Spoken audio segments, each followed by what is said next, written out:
Okay. Good afternoon once again. We begin the afternoon session of day one of the symposium with presentations on unpublished and lesser-known collections of textiles from Bengal. Our first speaker, Ms. Rosemary Crill, former curator at the V&A UK, will discuss the Tapi collection. Following this, Ms. Avalon Fotheringham, curator at the V&A UK, will present on the V&A collection. May we please have Ms. Crill up on stage, please. Yay.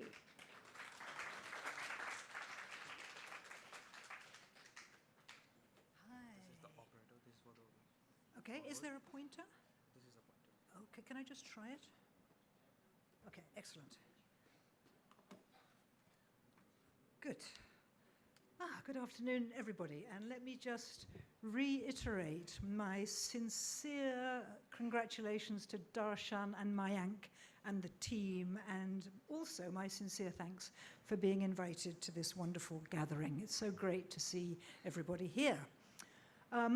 So Mayank asked me to talk on unpublished and lesser-known pieces. And when I started off preparing this talk, a lot of the pieces I'm going to show you were indeed unpublished and lesser known. And then I arrive here and find that quite a few of them are actually in the show, which is a bonus, which means that you can see them in person and up close after you've seen them on the screen. So I'm going to be talking about the Tapi collection based in Surat, founded by Praful and Shilpa Shah, who I'm delighted to say have made the journey to Kolkata to be with us today. So it's based in, obviously, the textile town of Surat. I'm going to just show you the entrance and the Shahs. And the Tapi collection is named after both the river that runs through that city and is also an acronym of Textiles and Art of the People of India, TAPI.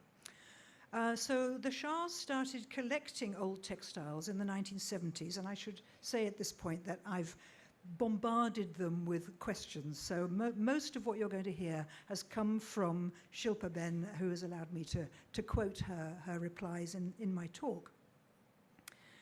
So they started collecting purely for their own interest and pleasure, and as design references for their sari manufacturing company. And by the 1990s, they'd started seeking out earlier, rarer textiles, especially those made for export to Indonesia that were starting to come onto the market at that time. So from small beginnings, the Tapi collection has evolved into one of the foremost collections of Indian textiles in the world, and certainly the most significant and wide-ranging outside a museum. Some parts of the collection have been published in dedicated catalogues by the Tapi collection, often accompanying their own exhibitions, but much remains unpublished, and it's still a wonderful resource for researchers. Unfailingly generous in lending rare pieces to exhibitions, including no fewer than 17 to the one we're celebrating here today, and in providing images of their textiles to publications, the Shahs have also very kindly shared their thoughts on collecting with me, as well as supplying images for my talk today. So the collection ranges across all surviving types of Indian textile, with pieces dating from the 14th to the 21st centuries, from all regions of South Asia and all techniques. But today we're focusing on pieces from Bengal. But as Shilpa Ben told me, and I quote, "We haven't consciously collected textiles region-wise. We only went for pieces that we felt were exceptional examples of weaving, embroidery, ikat, painted in resist-dyed, or any other type," unquote. One of the major differences between a private collection and a museum is that a sense of personal taste can be the foremost impetus for acquisition, rather than a need to aim for a comprehensive or didactic survey of a region or type, which is often a major factor behind museum acquisitions. This kind of gap-filling, one may call it, is certainly one that informed many acquisitions made during my own term as a curator at the V&A, but it's not the approach taken by the Shahs or by many other private collectors who are guided primarily by their personal tastes and preferences. Conversely, the private collector is free to acquire as many as they can accommodate, of a type of object that appeals to them. While the museum curator's frequent reason for not acquiring a piece is that the collection already has something of the kind and doesn't have the storage to acquire near duplicates, the Shahs haven't held back from acquiring many variations on certain themes that are close to their hearts. A prime example of this is the group of indigo-ground Neelambari Jamdani saris, of which one is in the exhibition, for which Shilpa Ben has expressed her great affection. She acquired these from antique textile dealers in Delhi between the 1970s and 1990s, and wore many of them before they were accessioned into the collection. As she told me, at least 15 survive from my college days. Nothing compares to the soft, weightless feel of those Dhaka mull cotton saris. They were indispensable during the 5 months of hot weather in Western India. In keeping with her taste for elegant simplicity, Shilpa Ben's favourites were the ones with least decoration, with plain grounds or small scattered patterns like the ones on the screen here. But more elaborate examples also found their way into the collection, several with zari metal-wrapped thread decoration, like the one on the left here, which is very lavish. But all of this group have the wonderful indigo sky, Neelambari ground colour. Even if the decoration in some examples almost covers the ground. The piece on the left here is the one we can see in the exhibition here. As Shilpa Ben explains, the saris with a touch of zari were worn on dressy summer evenings. The soft lightness of the 5-yard Bengal cotton sari is akin to a second skin, the storied woven air. We may just have an inkling of it. Plain muslin too has a special place in the Shah's life. As Shilpa Ben told me, for the past 60 years, Praful has been a loyal user of fine count, white bleached Bengal khadi made into kafnis, a kind of pajama top nightwear worn by men. He doubts if he can get a comfortable night's sleep without it. Fortunately, the Khadi and Village Industries store is still able to get small quantities of 120 to 140 count hand-spun, hand-woven Bengal khadi by the meter. Praful swears that for him, not the best mill-made mull can replace the Bengal khadi, unquote. And here is Praful Bai wearing his kafni. He's very kindly allowed me to share this informal photo with you all. And you can just see from the detail on the right how incredibly fine the fabric is.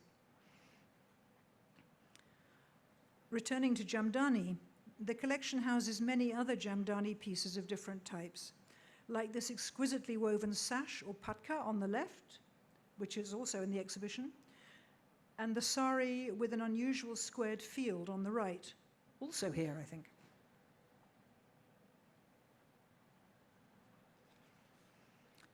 Muslin garments are notoriously fragile and unlikely to survive, so this beautiful angarka, or man's robe, is especially rare and noteworthy.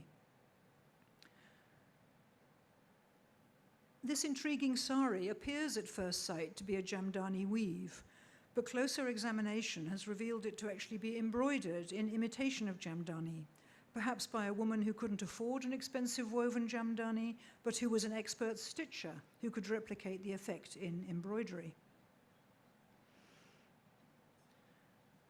Another variation on the Jamdani theme is this extraordinary length of cotton Jamdani weave, which has been embellished all over with kamdani, or flat metal strip, which has been stitched onto the surface following the design, which I hope you can see in the detail on the right.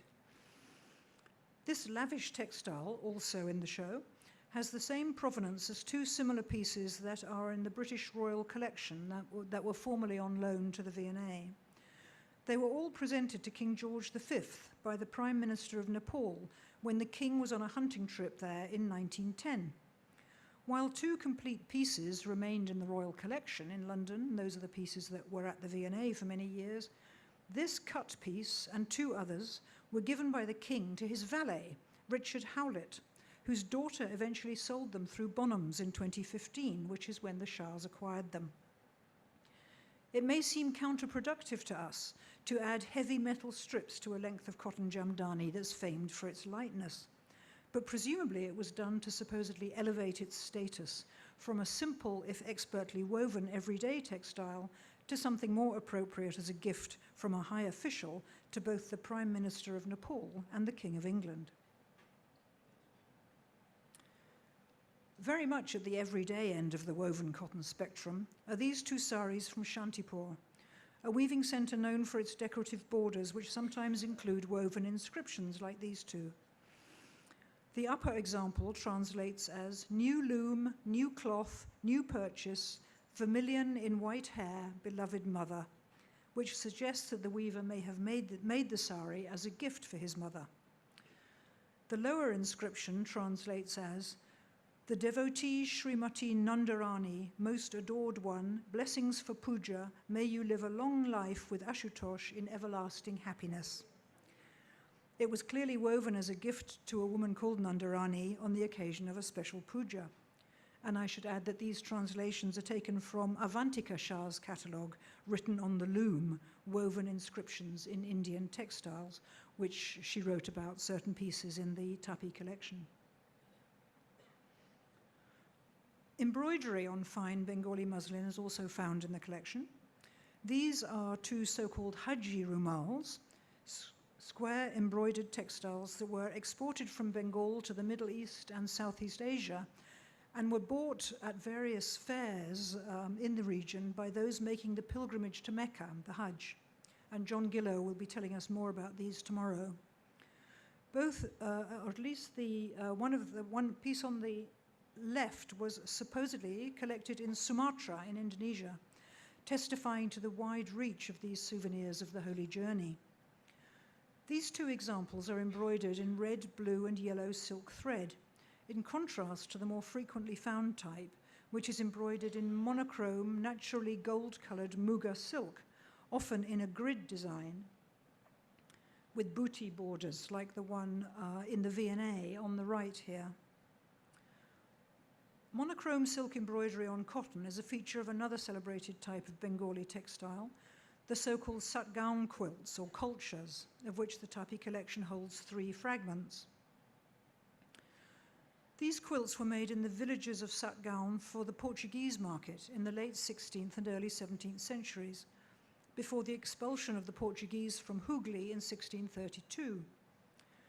This beautifully embroidered panel would have come from a much larger quilt, but complete examples rarely come onto the market. As Shilpa Ben explained, and I quote, "Naturally, we were limited by what we could come across during our lifetime. For example, we couldn't acquire any full-sized culture made in Satgaon for the Portuguese market, as they were just too expensive. We are therefore happy that we do have fine, rare fragments of this genre."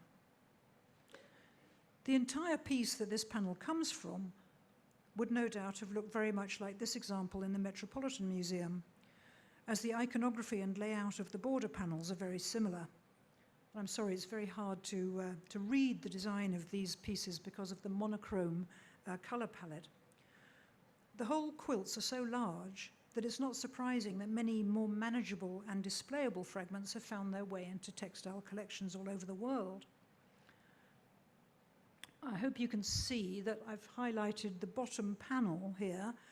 The section of the bottom border outlined in red at the bottom of this Met piece corresponds very closely to the piece in the Tapi collection, and that gives you an idea of the very large scale of the original whole quilt, which would have been used as a bed cover.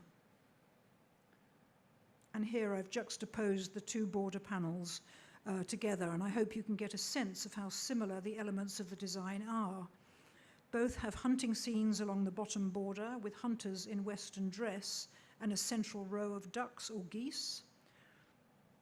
The middle row in each centers on a square panel with an image of a phoenix surrounded by flames, symbolic of the resurrection of Christ.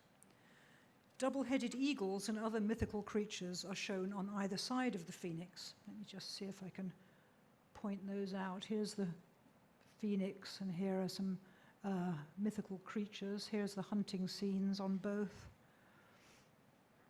The upper border in both pieces centres on a western galleon flanked by fishes and aquatic creatures.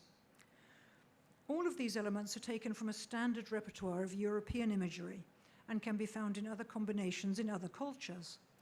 But the close similarities between these two border panels does suggest that the rest of the piece from which the tapis border piece came may also have been similar to the Met example, with central panels illustrating biblical scenes or Western classical myths. Much lighter embroideries without quilting were used for garments and church vestments. This long tapered panel was probably part of a cape, which might have been made for either secular or religious use. This too is embroidered in chain stitch in lustrous tussar silk on a cotton background. By contrast, this unusual small fragment of a culture on the left is embroidered with cotton thread on a tussar silk ground. Another fragment, very probably from the same quilt, is in an American private collection on the right, but so far those are the only two pieces known of this combination of materials, with cotton embroidery on a silk background. They may have been rarely made in this combination with cotton embroidery on silk rather than silk embroidery on cotton, as the silk ground fabric wears away much more easily than the cotton ground of other surviving quilts. The physical robustness of cotton embroidery on a cotton ground has certainly contributed to the survival of the most well-known type of Bengali embroidery, the kanta. The tapis collection holds several exceptional examples, including this one, which greets you as you walk into the exhibition. One of Mayank's so-called hero pieces, quite rightly so, I think. Embroidered on reused cotton cloth by non-professional female embroiderers, kanta are supremely utilitarian objects, but they can also attain remarkable levels of sophistication in their designs. This extraordinary and quite large piece in the exhibition, and like the woven Shantipur saris, it also carries an inscription, this time embroidered with the name of the maker herself under the peacock's tail, as you can, I hope, see in the detail on the right. This kanta combines a central medallion or lotus design and meander borders with highly detailed human figures and animals, with two oversized, westernized figures prominently placed at the bottom of the field, almost as doorkeepers beckoning you in, while other typical Bengali imagery, horse riders, elephants and other animals, flowers, and a temple chariot are fitted in around the edges of the medallion. A similar format is used for many other kantas, like the piece on the right, which also has a central medallion with figures and animals fitted around it. Although it makes for a cheerful and well-executed kanta, it has nothing like the drama or imagination of the piece on the left. The large-scale figures and the way several of the field elements spill over into the borders help to make this a truly dramatic piece. And I hope you can see where the overlapping figures are. For example, the large figures are overlapping into the borders, the riders are poking their heads into the borders, and all of these creatures are impinging on them.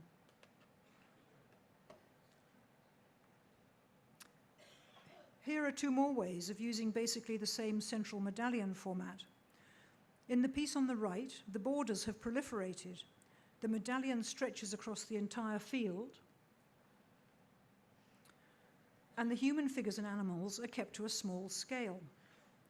On the left, by contrast, the medallion, while still more or less in the center of the piece, and it's down here, has shrunk to become a rather minor decorative element, less prominent than the floral and architectural elements around it. A further variation relies almost entirely on plant forms rather than human or animal figures. Here again, the central medallion has become less significant than the many outer borders. In the widest of these borders, tiny people are shown in acrobatic poses amongst the foliage, an unusual scaling down of the human element. They're kind of, yes, here are the tiny humans amongst the foliage.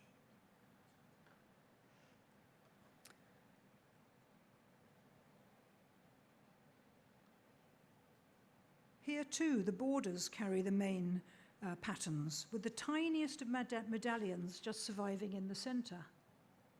See how it's shrunk from where we started.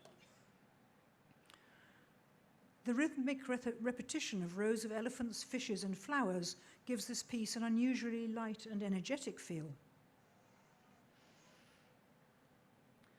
Central medallions in the form of flowers or solar designs are also found in smaller square cantas, which are used as seats for special guests at weddings or as wrappers in which to keep valuables. These two examples share a typical format in which border designs and corner motifs, often based on those found on woven saris, are used as the main design elements in the fields, once again with small human and animal figures fitted in almost randomly in the spaces between the motifs, as we saw in the larger rectangular bed covers. Much more formally organized, but also much less complex, is this square piece, in which, far from being scattered haphazardly around the field, animals and fishes have been given their own well-delineated compartments in the design, making for a much more formal and less spontaneous feeling piece of embroidery. Many cantas dispense altogether with a central lotus or medallion. This dazzling cover hides small fishes, birds, and human figures between its rows of ellipses, which form the background to a central line of two elephants, a tiger, and a horse. The front elephant's mahout holds an umbrella, a favorite motif in Kalighat paintings. The same applies to the westernized Bengali babu walking behind the elephant with his dhoti and tailored coat.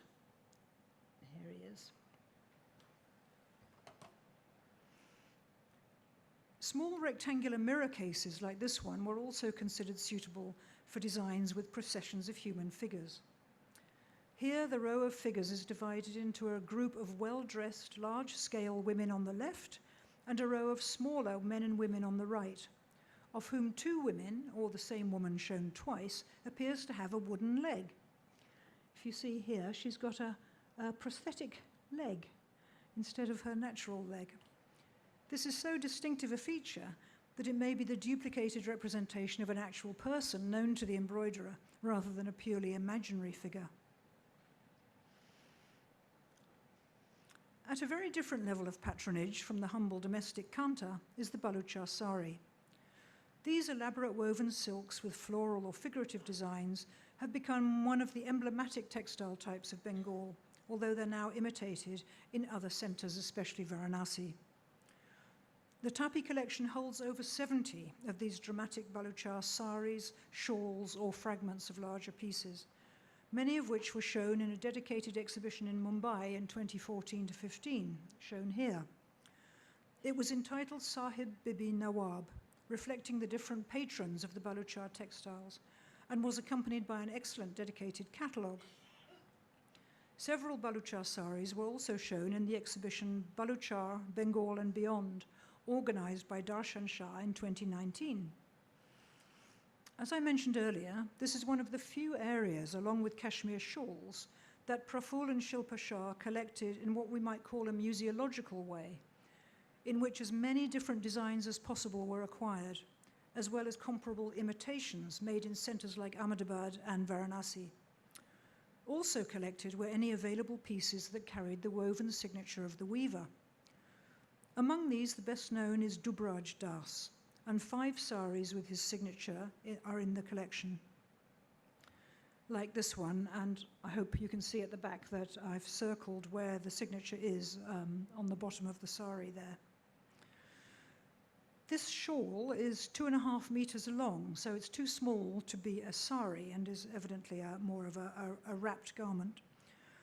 It uses a format similar to saris and shawls from many other parts of India, with its plain ground and end borders with a row of buttas, or kalka in Bengal, or paisley motifs in English. This type of layout, with its border of buttas, is perhaps most strongly associated with Kashmir shawls, but was carried over into saris in the 19th century. A complete sari, also with Dubraj's signature on its bottom border, on the right here, has a similar format, but with a field filled with delicate sloping booties reminiscent perhaps of Gujarati woven saris rather than cashmere shawls. The large buttas in the end border have also become much more Europeanized in their stylization, suggesting a later piece than the one on the left. Dubraj died in around 1900, and this type of westernized butta would have been known to Indian weavers since the middle of the 19th century. The designs that are today most associated with Baluchar saris are those that include human figures and their activities woven into one end border, or anchal. This 5-meter-long example of an anchal shows the sari is 5 meters long, shows Western men and women riding in a steam train, while a mythical beast with a lion's body and a woman's face rides on the roof. That's here. This quirky motif was probably added as a space filler. Other designs with trains show a peacock in the same position on the roof. The railway came to Calcutta in 1845, providing a new design element for artists and weavers, as well as an obvious improvement in communications.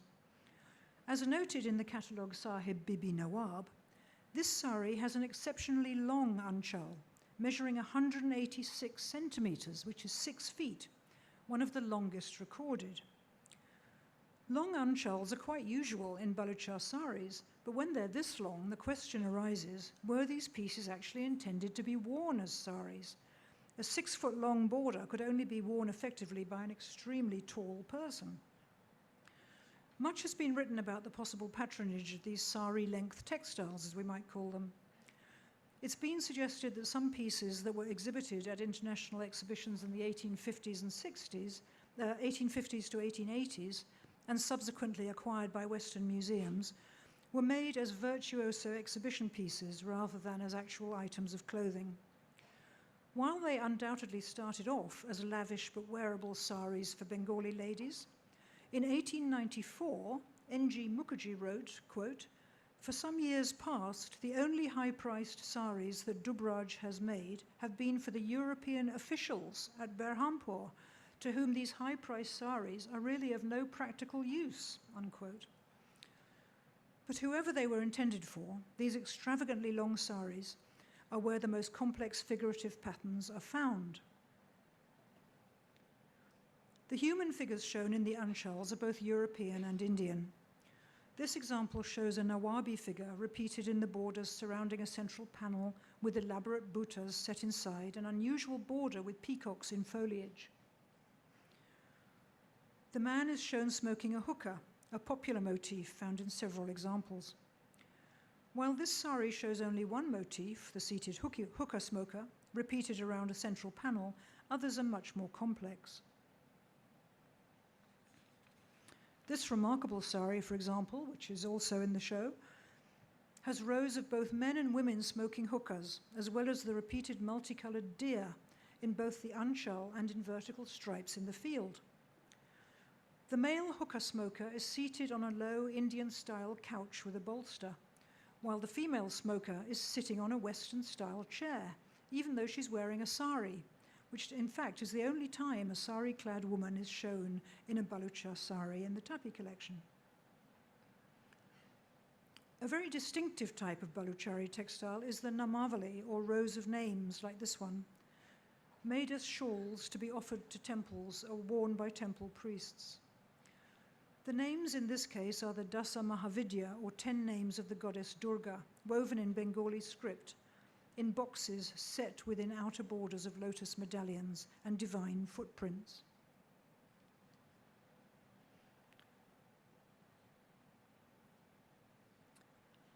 The Bengali textiles in the Tapi collection were not collected with a view to creating a systematic or comprehensive overview of the subject. Rather, they were acquired on the basis of the personal preferences and tastes of Praful and Shilpa Shah. Fortunately for the collection, and for those of us who can enjoy pieces like these in the exhibition today, these wide-ranging tastes have resulted in a collection that reflects the Shah's personalities, as well as their deep commitment to preserving the textiles of the people of India. We owe them a huge debt of gratitude, not only for preserving these textiles, but also for their great generosity in making them accessible to all of us. So thank you to the Shahs and to you for listening. Thank you.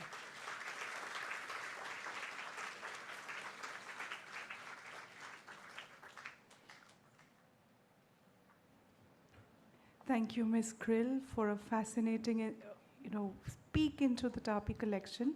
And of course, thank you. I will call up now Avalon Fotheringham.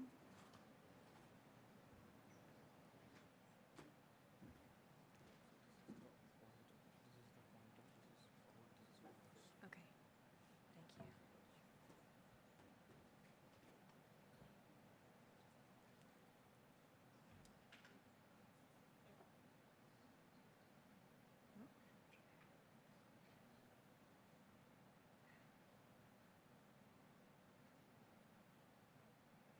Great, there we are.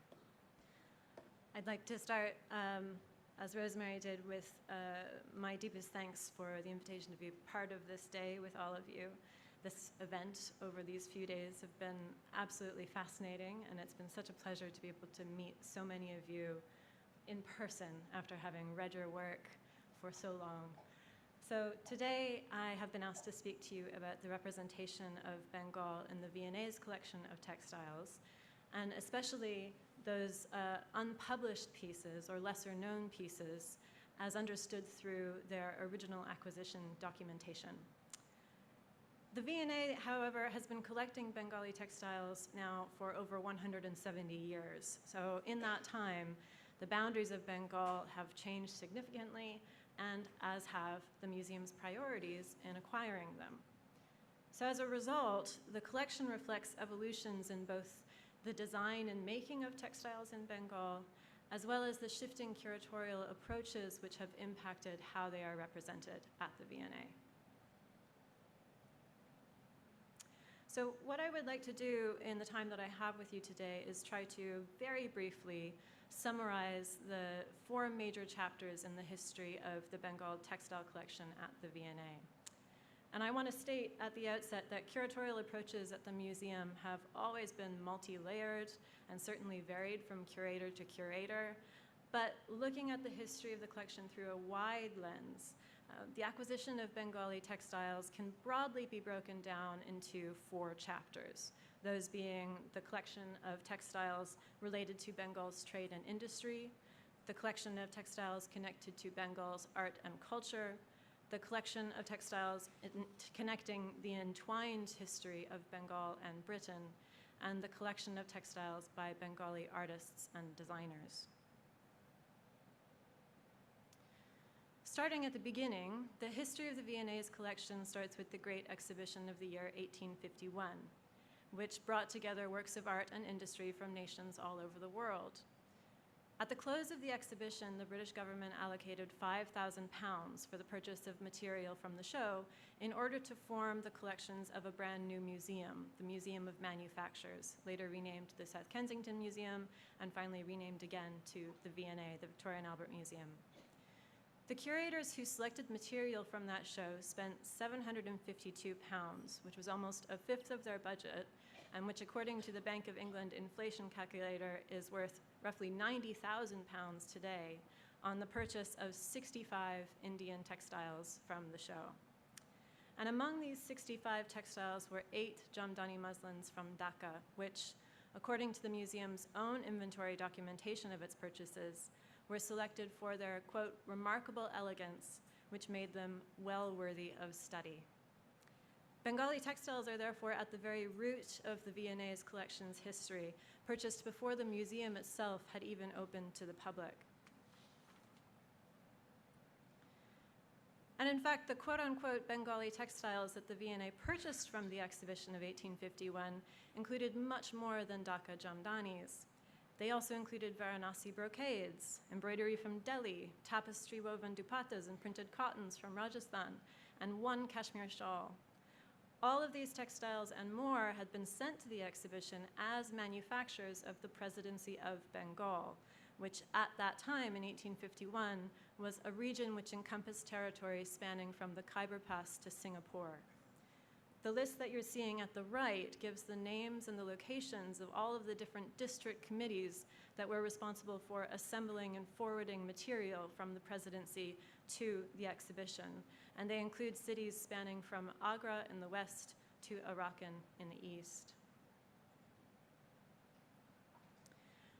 As a result of the tremendous success of the Great Exhibition, over the second half of the 19th century, international exhibitions of art and industry were held in various cities in Europe every few years, mainly in Paris and in London. Indian displays of art were always prominent features of these shows, and the Presidency of Bengal continued to assemble and forward large quantities of material from across the region to show in these displays. From 1855 through to 1878, the Indian displays of these shows were coordinated by another London-based institution, the India Museum. And it was the India Museum, first established by the East India Company in 1801, which became, by 1855, the British government's authority on the arts and manufactures of India. Many of the Indian objects that were submitted to international exhibitions through these shows were then subsequently absorbed into the collections of the India Museum, and this resulted in large and regular influxes of textiles every few years. The India Museum's documentation of these textiles was largely drawn straight from the exhibition catalogs and from their original exhibition labels, many of which were never removed from the pieces themselves. What you're seeing here is an original 1855 label from the Paris exhibition held that year, and it gives the name of this textile as a tissue gold cloth made in Murshidabad. In 1879, the India Museum was closed and its textile collection was transferred to the V&A, and that is where it remains today.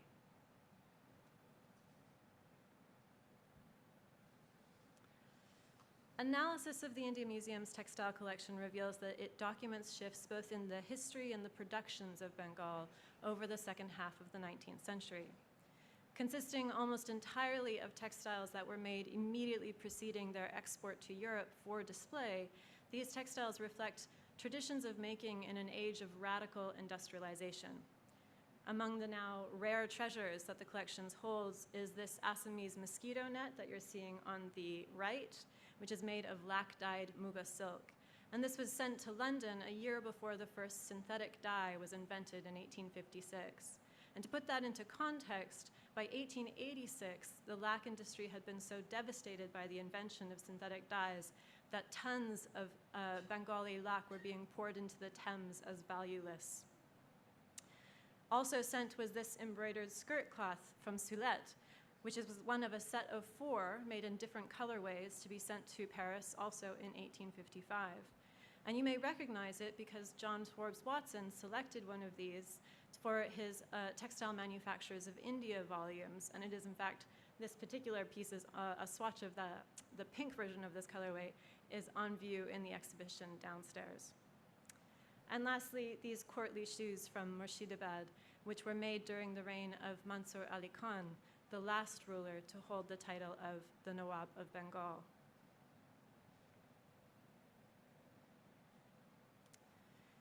The collection also includes contemporary snapshots of Indian cultures of fashion. For instance, these dolls, which are part of a set of 21 created by a Varanasi doll maker, in order to model the different styles of dress worn by people in India. The dolls include representations of Marathi fashion, Gujarati fashion, Punjabi fashion, Lucknowi fashion, and Bengali fashion, as indicated by handwritten exhibition labels pinned to their backs, as you're seeing here. Made in 1867, the dolls are a snapshot not only of local styles of dress, but also of the arrival of new technologies, including the recent invention of magenta dye, which is what is giving this sari its beautiful purple color. And while the history of costume dolls like this are entwined with darker histories of colonial ethnography, they are also invaluable archives for histories of fashion, especially because the attention to detail on these dolls is so outstanding, as we can see in the beautifully pleated dhoti of the Bengali man carrying an ivory cane, and the gorgeously trimmed sari of the Bengali woman. Likewise, pieces like this one speak to the influence and spread of certain styles. This piece on the left At first glance, this appears to be a conventional Baluchari sari pattern, but according to its 1855 exhibition label, it was actually an Assamese mekla skirt cloth made in Assam, in Guwahati. But while the India Museum's collection does include now many rare and important examples of local Bengali textile production, the motivation driving its assembly was primarily the promotion of trade. And as such, it is especially rich in piece goods, uncut attire, and fashionable export textiles. In line with contemporary European interest in muslin, the collection holds roughly 50 muslins in nearly every grade and style being produced in Bengal in the third quarter of the 19th century, including plain and jamdani yardage from Patna and Dhaka, dhotis from Shantipur, and chikans from Dhaka and Kolkata. We're going to learn more about these muslins, I'm sure, in the papers tomorrow, so I'm not going to go in depth into the muslin collection here, which has been published. But to me, among the most interesting pieces are those that were made for the local Bengali market. Pieces like this uncut length of handkerchiefs with inscriptions in both English and Bengali, and this uncut length of 3 beautifully bordered dhotis. The India Museum also holds rare survivors of Bengal's long and illustrious history as an exporter of silks, including pieces which document Bengal's contributions to global fashion. The piece on the right is a genuine Bengali silk bandana, resist printed with spots and dyed with indigo. It is an ancestor of the spotted cotton bandanas that are now used and worn around the world, which it did originate in Bengal as tie-dyed or bandani silk handkerchiefs. In the late 19th century, oh, pardon me. Oh, I seem to be missing a page. Into the later 19th century, Bengali bandanas became so popular that their imitation was widely attempted within Europe and North America, and dedicated machinery was built in order to create those imitations. The piece that you're seeing on the left may be British or may be Bengali, but we cannot tell because it's such a closely modeled imitation.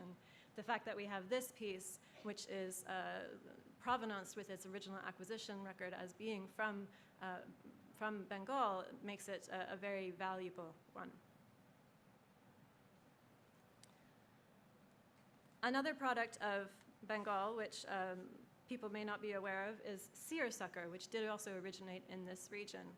Originally made of stripes of cotton and muga silk, the crinkled appearance of seersucker was a result of the different tensions of silk and cotton as used on the warps. And we probably get the word seersucker from the Persian term for the fabric, shir-u-shukar, milk and sugar. In the late 19th century, American manufacturers of imitation seersuckers engineered specialized mechanical techniques to make their all-cotton varieties of seersucker fabrics crinkle in the same way as genuine Bengali seersuckers. And so what we're seeing here in this American advertisement from 1885 is a proclamation by the manufacturer saying that he had imitated Calcutta seersucker so perfectly that their fabrics had, quote, that capricious wrinkle. For its part, while the India Museum received the bulk of the Indian material sent to international exhibitions at the V&A, the V&A was also continuing to make purchases from these shows, but with different motivations. Whereas the India Museum's textile collection was broadly motivated by trade and industry, the V&A, then known as the South Kensington Museum, was more concerned with the principles of design as explored through different cultures of creativity. This turban is one of several pieces of headwear which the museum selected from the international exhibition held in London in 1872. And the exhibition catalog described this piece as a style being worn then by men of the Memon, Khoja, and Iranian communities along India's western coast at the time. And this information was carefully copied into the museum's registers. But when we look closer at it, the fabric itself, we find that that is in fact a Bengali Haji rumal made of muslin embroidered with wild silk, the very same style of rumal that was popularly being traded to the Middle East by these very same communities. When the India Museum's collections were transferred to the V&A in 1879, they were assessed according to the South Kensington's mandate as a museum of art and design. And the consensus was that the India Museum's collections were insufficiently representative of the art and design of India, and therefore that new acquisitions were required to fill the gaps. To resolve this, curator Caspar Purdon Clark traveled to India, especially to find more works which could speak to India's cultures of making, and especially their histories and lineages, both within and without the subcontinent. On his travels through Bengal, which at the time of his journey included modern Bihar, Odisha, and Assam, Caspar Purdon Clark chose pieces which, while not necessarily of the finest workmanship or design, were determined by him to be particularly representative of local cultures and techniques. Among his purchases were printed prayer shawls from Mathura, a pair of saris from Baluchar, a group of 11 Dhaka Jamdani saris, and lengths that he believed to be tie-dyed saris from Berhampur, but actually turned out to be lengths of antique Bengali bandanas.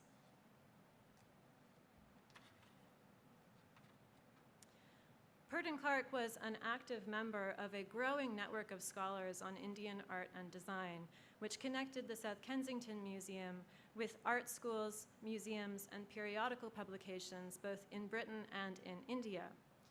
The members of this network, which included designers, educators, curators, administrators, historians, and enthusiasts, were dedicated to both the preservation of Indian craft industries as well as to explorations of their histories.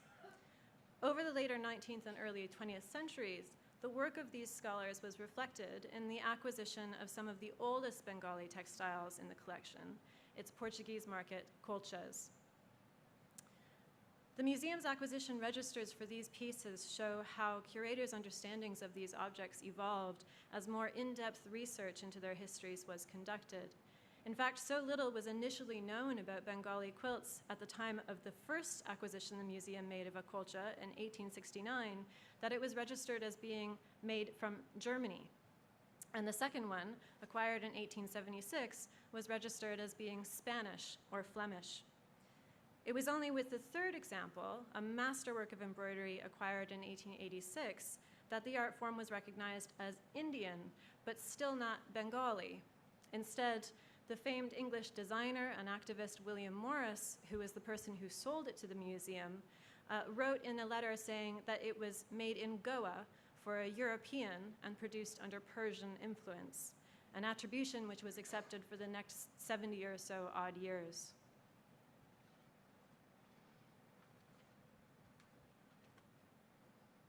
The V&A did not acquire another colcha until 1964, just over 10 years after the V&A curator, John Irwin, published a landmark article attributing the art form to Bengal. In that article, he wrote that the idea that colchas came from Goa may have originally developed based on where they were known to have been exported from, as opposed to where they were made, but that, quote, in matters of artistic attribution, a myth once created dies hard. Irwin's acquisition record for the colcha he acquired in 1964 was the first in the museum's history to be correctly attributed to Bengal, and his work on the subject remains a foundational contribution to the field of their study and to the larger study of Bengali textile history. In fact, we likely still have many more such discoveries to make as we reassess old acquisitions in the light of new understandings of their materials and histories. For example, the V&A is home to nearly 50 European muslin gowns of the iconic styles worn from the late 18th to the early 19th centuries, the first acquisition being the one here in the middle, purchased in 1888. Of these, curators have assessed roughly 20 as being made from Indian muslin, based on the fact that their threads look hand-spun. But there remain many more whose origins have not yet or cannot yet be confirmed, and as of this moment, only 2 of the gowns in our collection have as of yet been attributed to Bengal. However, the promise of new tools and technologies for the analysis of textiles and fibers gives me hope that at some point we'll be able to identify the origins of these muslins with much greater precision, utilizing our collection of 19th century provenance Bengali muslins as control samples. And in doing so, it is my belief that Bengal's place in the V&A's fashion collections and our understandings of its contributions to Europe's fashion history will increase exponentially. Indeed, Bengal's impact on British art and culture is threaded throughout the collection, connecting stories of art, design, and influence. For example, the 19th century British manufacturer Thomas Wardle was a leading textile designer, proponent of natural dyeing, and silk expert, who became a major supplier to the iconic department store in London, Liberty & Co., especially a supplier of his range of aesthetic art fabrics. Wardle was a strong activist for the Indian wild silk industry, and especially Tassar silk, of which Bengal was the major producer. Wardle advocated Tassar as a beautiful and robust alternative to mulberry, and to that end, he imported Tassar and developed methods for dyeing it with Indian natural dyes, some of the outcomes of which you can see in his original color swatches on display in the exhibition. He even went so far as to use genuine Indian printing blocks borrowed from the South Kensington Museum's collection to create patterns for these Tassar silks. The block you're seeing here is the one that he used to create the design of the fabrics here. And this particular design actually went on to become a registered trademark of Liberty's and is still in use today. Over the 20th century, the museum's collecting practices continued to change, with a general move away from bulk acquisitions of contemporary material and towards more carefully chosen pieces which could tell more in-depth stories of art and design. Many of the Bengali pieces the museum acquired in this period came to us via donation or purchase from individuals who had themselves some familial connection to Bengal, stretching as far back as the 18th century. These objects are therefore records both of Bengali art and culture as well as of British presence in Bengal over the colonial period. For example, the silver cloth sash, here you can see on your right, was reputedly brought to Britain by Major William Sands, an ancestor of the donor who served the East India Company in Bengal before returning to England with Warren Hastings in 1790. Similarly, this beautifully embroidered fan, sold to the museum in 1938, is supposed to have belonged to Marion Hastings, wife of Warren Hastings, although there is, as of yet, no evidence to support this claim. This beautifully worked muslin patka in the middle has little more information about its origin, but its donor, Mrs. Mary Antrobus, was a granddaughter of John Adams, a servant of the East India Company Supreme Council in Calcutta from 1796 to 1825, and briefly the acting Governor General of India. And the tiny muslin jama that you're seeing on the end, with tissue papers still protecting its tinsel borders, came from Ethel Cobb, who was daughter of Alexander Hugh Cobb, who served in the Indian Army, and granddaughter of Thomas Cobb, an East India Company servant who worked in Murshidabad. Thomas Cobb famously brought back a large number of Bengali textiles in 1833, most of which were kept at the family home in Dublin, and this piece may have been passed down to Ethel through that family collection. Not all the objects brought back to Britain from Bengal were as fine or as important. Other donations the museum has received over the years included this personalized and evidently very well used handkerchief from Shantipur, which has been inscribed with the name Colonel T.H. Hendley, Inspector General of Civil Hospitals for Bengal. And also this pair of Benares brocade shoes made by the Kolkata firm Oli Sharon & Co., which were made for Mrs. Joan Kemble Taylor, wife of Alexander Taylor, who was lieutenant commander in the Royal Indian Navy and a tea planter in Assam.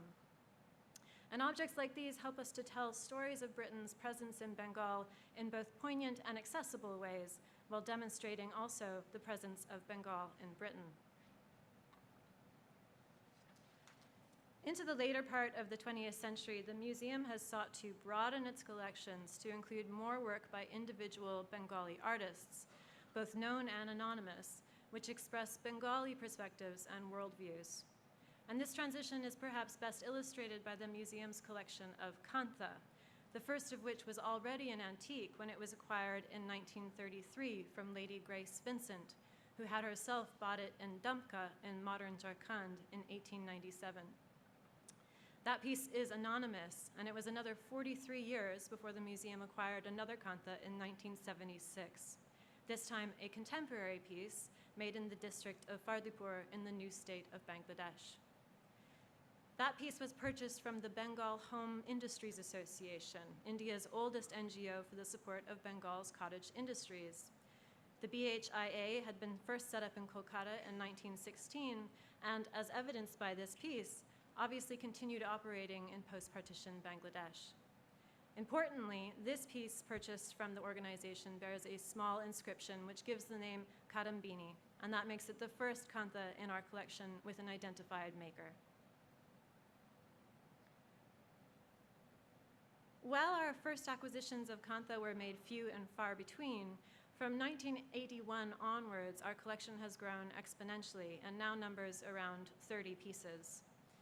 With a few exceptions, like the two at the right and in the center, most of our kanthas date to the early 20th century and come from dealers or collectors who did not know their exact origins or the identities of their makers. Today, we generally attribute those pieces to West Bengal or Bangladesh.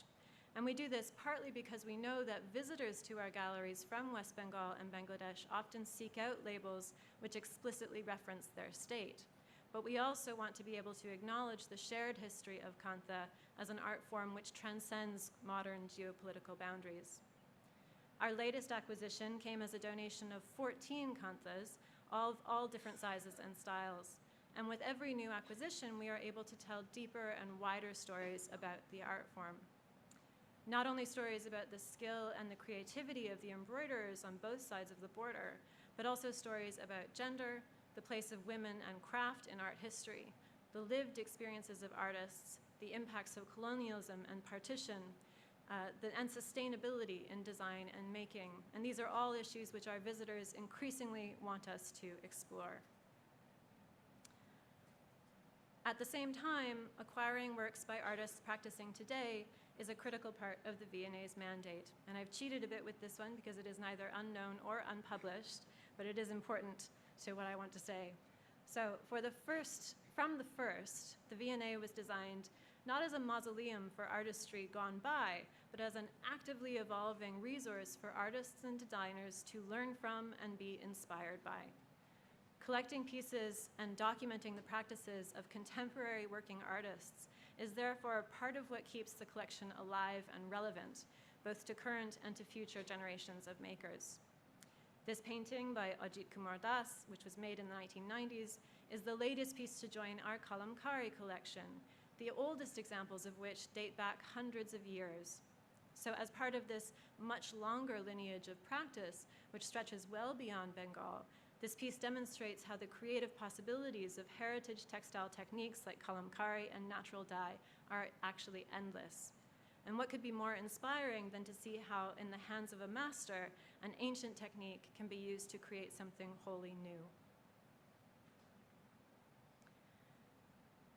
As home to the UK's national collection of textiles and dress, we likewise have the responsibility to collect modern and contemporary fashion, including pieces which document Bengali styles and tastes. In the last few decades, we have acquired some beautiful pieces which tell stories of 20th and 21st century Bengali fashion, including this fabulous Art Deco sari, which was made in Kolkata in the 1930s for a member of the Nepalese royal family, as well as this bridal ensemble from Kolkata's own Sabyasachi, which is already being studied by researchers exploring the landscape of global fashion. We are also committed to investing in new generations of designers, especially those who offer creative new approaches to and perspectives on the fashion industry. The suit that you're seeing here is by British Bangladeshi designer Rahimur Rahman, who is the first Bangladeshi designer to showcase in London Fashion Week. Rahman is using his work to, quote, redesign the fashion business model to integrate community and social engagement. And he's doing this by using dead stock fabrics and collaborating with Bangladeshi factories to revive traditional printing techniques in the place where the motifs themselves originated. So I'll close now where I began, with this 1851 Dhaka Jamdani scarf, one of the first textiles acquired by the museum. In 2019, I had the tremendous opportunity to visit Dhaka for the Jamdani Festival, where I saw the sari in the middle being displayed. It was one of several saris whose designs had been directly inspired by the 1851 Jamdanis in the V&A's collection. And I found the experience of seeing these designs being reincarnated by Dhaka Jamdani weavers working 170 years later very moving. Through the tremendous efforts of the Bengal Foundation, we were able to commission the weaver, Muhammad Jamal Hussain, to make us another sari of this design for our collection.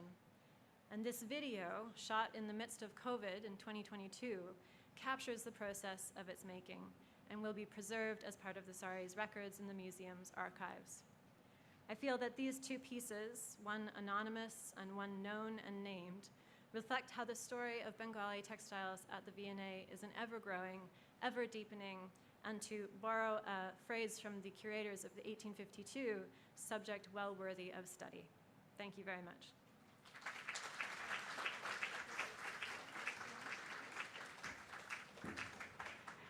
Thank you so much. Fascinating is the only word that comes to mind.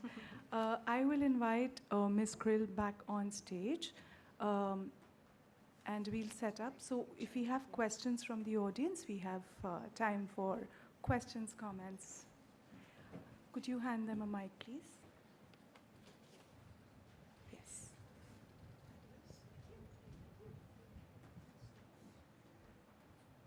Mics. So we've opened the floor to questions. Any questions that you have for them?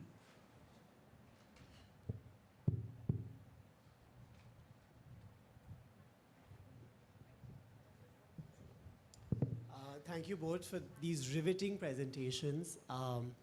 They brought so much of what we hadn't seen to this gathering, and also perspective. Both of you have been involved with the V&A, and I had this question about, you briefly mentioned this at the start of your presentation, Avalon. How has the V&A's own collection practice evolved well into present times? You've done exhibitions, you had the Fabric of India exhibition, you've continued to collect. And how has there been a distinct sort of difference between various curators? Both of you have handled the same material. So between you, do you think there has been a difference in how you've approached acquisitions, how you've shown pieces in exhibitions that the V&A has presented, but also kind of pieces that you have contributed to other exhibitions? It would be great to understand a little about this evolution of collecting and curating. Well, I feel it's a little unfair because I was trained by Rosemary, so we're I think we're fairly closely related in our approaches. Broadly, I think the museum is increasingly interested, especially within the section of South Asian textiles and dress, with, I think it's the fan, with collecting pieces that we can tell more personal stories about. So we are actively seeking out donations from individuals who can tell us about how they used these pieces and what they meant to them and their families, in order to be able to provide more personal perspectives on textiles and their histories. And that's been something that in the last decade or so has been, we've definitely been pushing more towards those kinds of acquisitions. But I think one thing that every curator will recognize is that you can only collect what's available, and obviously there's much less material available to us for a number of reasons than there was when people were collecting at the beginning of the 20th century, or when John Irwin started collecting Bengali cultures. You can't just go out and acquire an awful lot of material now. Also, we have very little money. And so I think a big shift has been also towards collecting the contemporary. And one of the things that I always used to bear in mind was not just collecting contemporary works that were worthwhile, good, interesting works of art or interesting objects, but which reflected back onto the historic pieces that we already had in the collection. Like, for example, when I acquired that little geometric kanta that Avalon showed from Ruby Dee back in whenever it was. It was because it was done in exactly the same way as a kanta would have been done 100 years ago. Or when I bought the cows from Ajit Das, as Avalon pointed out, it's the same technique, but done by a craftsman, 100, 200 years later on. So we rarely buy something that I think it's true to say is just a nice piece. If it has no relationship to what we already have, it's less likely to find a place in the collection. I think another thing that we're always conscious of, as I mentioned a bit in my presentation, was that museums have a sort of responsibility to make as broad and as full and as didactic a collection as possible in a way that a private collector doesn't necessarily. Some do. And so, for example, kantas are a case in point, weirdly lacking in the earlier collections. I think almost certainly because they were domestic pieces. They weren't available to people like Caspar Purden Clark, who was going around the bazaars, or who were having dealers come to him with gorgeous lengths of fabric or whatever. Kantas were still hidden in people's homes, and so they weren't available on the market. So I think over the years we've been trying to build up the kanta collection, which is why they've been quite eagerly acquired in more recent years. So I think, in answer to your question, there's a variety of things that impact on what we've been doing. Great, thank you so much. I also had a related question. Compared to the South Asia collection of textiles, what is Bengal's place within that larger collection? Is there something you could share with us on that? In terms of raw numbers, I don't think we will ever really know. Both because we cannot always be sure when something came from Bengal, as the case with the muslin gowns, but also because it depends on how you define Bengal, and we would have to be looking at what the boundaries of Bengal were at the time that each piece was acquired in order to make that sort of assessment. I think broadly speaking, within the India Museum textile collection that was transferred to us, Bengal represents about a third of the collection. But unfortunately, the largest influx of Bengali textiles that came into that collection came through the Paris exhibition of 1855, which seems to have been the only year that they did not produce a catalog from the Bengal presidency collection. So those pieces, we can't actually even be sure they are Bengali presidency pieces because we have no corresponding documentation on them. But generally speaking, roughly a third of that section of the collection. More specific, I don't think it's possible to be. We could also mention that the British and Bengal have had such a long relationship. In particular, I know obviously Britain and in all over India, but Bengal especially has been such a long and such an important part of that relationship that I think it's maybe not so surprising that so much money for the Great Exhibition purchases, for example, went to pieces from Bengal. Not only the fine muslins and so on, but there was a lot of opportunity for buying the more lavish, beautiful metallic weaves from Murshidabad and this kind of thing that really give a sort of high status injection to that part of the collection in a way that perhaps some of the other geographical areas don't quite match up to. So I think there's a strong affinity with Bengal on the part of certainly 19th century curators. Yeah, I had a question. Is that now that you can, people come to V&A and offer to donate textiles. So when you get these kind of large number of textiles, do you just accept them, or do you have a very, very strong jury or your personal or whoever's the curator to select and say that, okay, you've brought me 25 pieces as donation, but we don't have the space or the capacity, so we'll only take these 4. How do you go about doing this? Acquisitions are an artwork of bureaucracy. There are many, many different levels of assessment that go into that kind of a process. When someone comes to us with an offer of a bulk donation, generally speaking, yes, we do have to select just because of lack of space. But even in that selection, it then has to be forwarded through, I think it's now 3 levels of committee for approval before we can finally say, definitely we'll be able to acquire these. So it's not one curator's decision, but a chain of curators who are working together to come to that conclusion. But it's always very welcome when we are offered things. So I don't want to discourage anyone.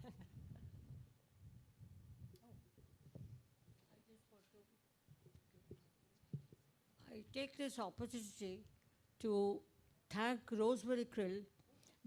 And because of her, we were able to revive the Sadhgao quilt. That's something. And maybe tomorrow I'll bring 1 or 2 samples and show you what they're doing now. Yeah, that would. And that'd thank be you so wonderful. much. Well, And she also led me on to Arte Antigua, you perhaps remember. And there I went and I was able to see everything. Thank you so much, Rosemary. thank you, Ruby Appreciate D. Look forward to seeing those pieces. That'd be wonderful.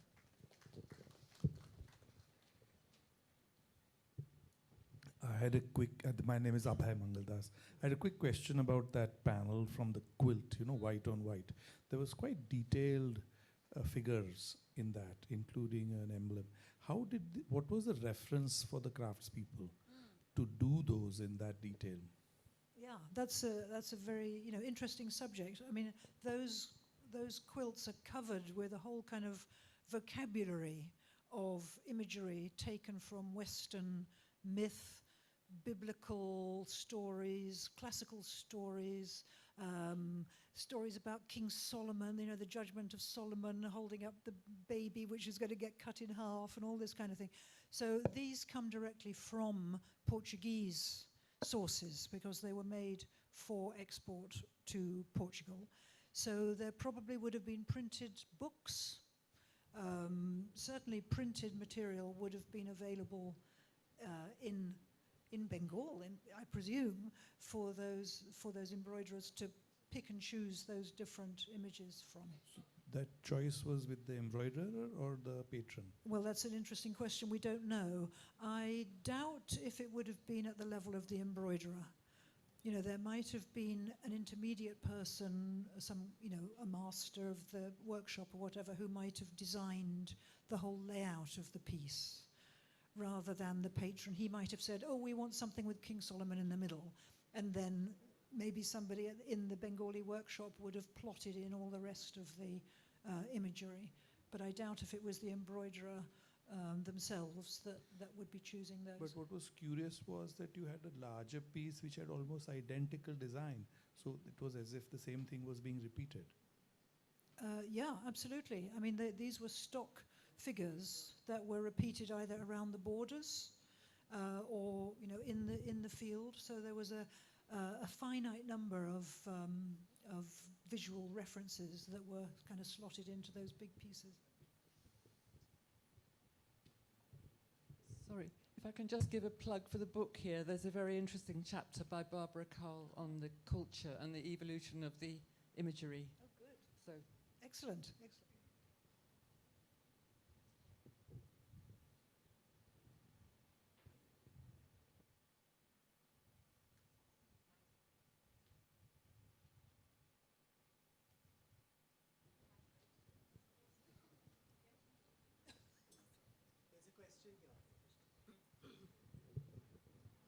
Hi, Rosemary and Avalon. Such a wonderful talk.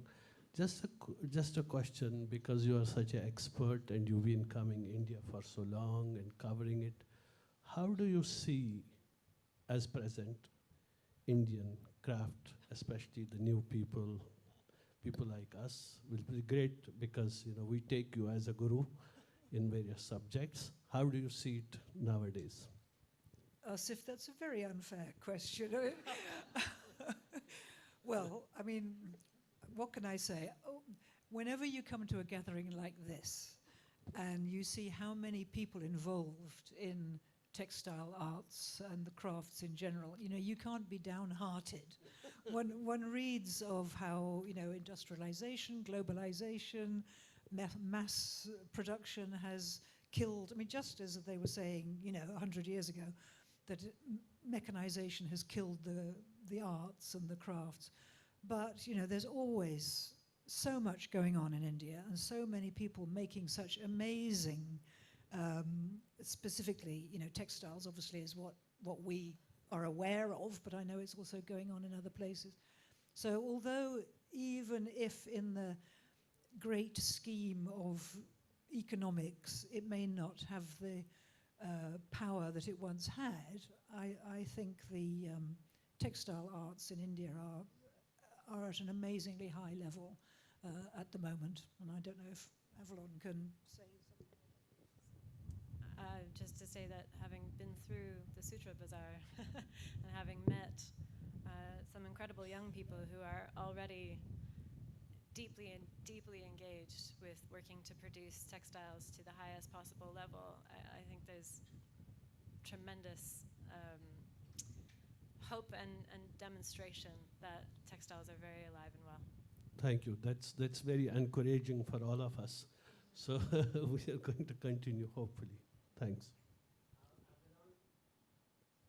Hello. I have a question from the scholar. There was such a fascinating collection of textiles signed by Dubraj Das. And and also I saw a piece of textile.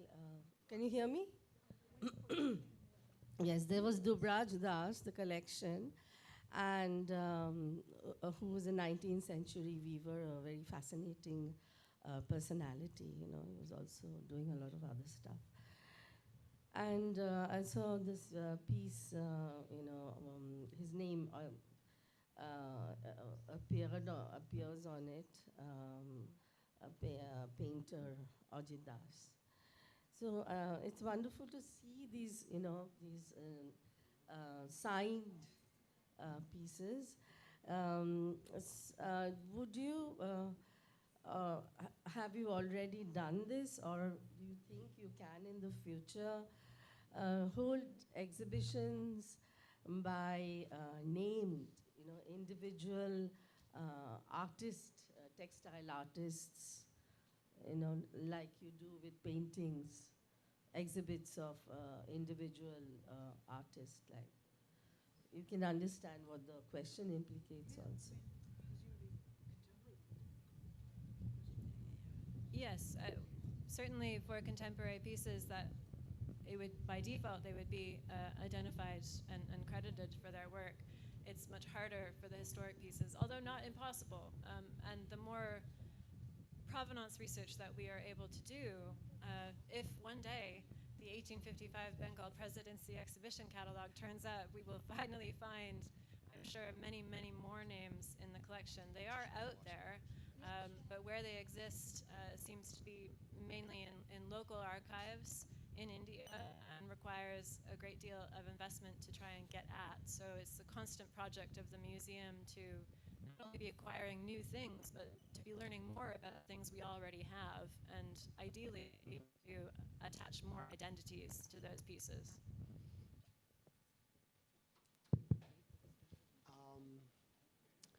Okay, we have time for two questions. The gentleman there, yes, John, would you like to, yeah. Go ahead, please. Could I ask Rosemary and Avalon if they've got any knowledge about professional workshops making cantos at the beginning of the 20th century? In my collection, I've got some which I think are from Faridpur, and they are of such quality that I could only think that they were done by professional embroideresses. They depict Bengali women in mixed costumes. So they've got a ruched Edwardian velvet top and a sari. But I know that in Faridpur there was a very rich Hindu community, and I presume they were the patrons of these cantos. If they know anything about at all about it, I would be very welcome of the. Thank you. I'm afraid we don't. I do seem to recall learning at one point that wealthy women would commission professional embroiderers to make kanthas for their household, which may explain why some of them are of a higher quality. And I do know that in the case of the Punjab, for instance, there were professionals making pulkari for sale, which is how we ended up acquiring most of the pieces that we got in the late 19th century, not from people's personal collections, but out of markets. But from workshops. From workshops, yes. Yeah, I mean, I've got pulkaris from northern Pakistan, from Abbottabad, which are definitely workshop production. And in the same workshop, they made pulkaris for Hindus and Sikhs, which were in gold and silver thread, and the purple ones were made for the Muslims. And I think this was replicated in Bengal with kanthas. I've read somewhere, I can't remember the reference, that Faridpur was a place where at the beginning of the 20th century, there were kanthas professionally made, which presumably rich women would have commissioned instead of doing it themselves. Anyway, I've talked myself round in circles, but thank you very much. John, I wonder, this is not something either of us have delved into, but I wonder if somebody like Niaz Zaman might help you with, as she's there in Bangladesh and very much involved in the history of Bangladeshi Yes, kantha I would making. very much. It's time I went to Bangladesh again to look at the museum, amongst other things. Thank you.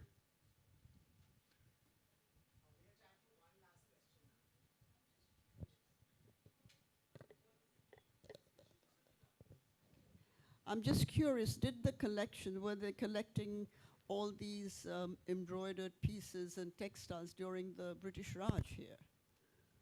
The V&A, you mean? Yeah. Yes, or the British Raj, people who were living here during the British Raj. Yeah, partly.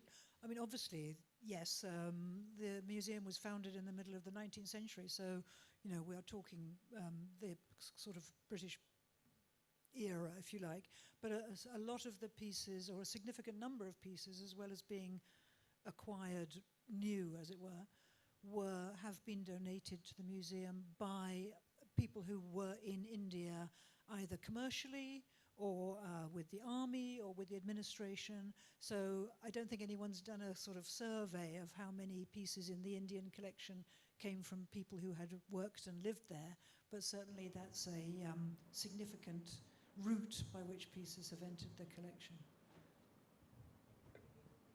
Yes, there's committee lists of people who were responsible for assembling exhibition displays. As far as I'm aware, all of those people were doing those jobs on a volunteer basis or with a small stipend, in addition to whatever role they were already playing as part of the colonial government within India. So you can go through those names. That's the Raj government in the Bengal presidency that you're looking at, essentially. And they, as the head of the committee, would then assign the tasks to subordinates who would be the ones who actually went out into the markets and made purchases. So it's absolutely, the Raj is deeply at the foundation of the collections assembly. Avalon, Rosemary, thank you so much for both your riveting presentations and for taking questions.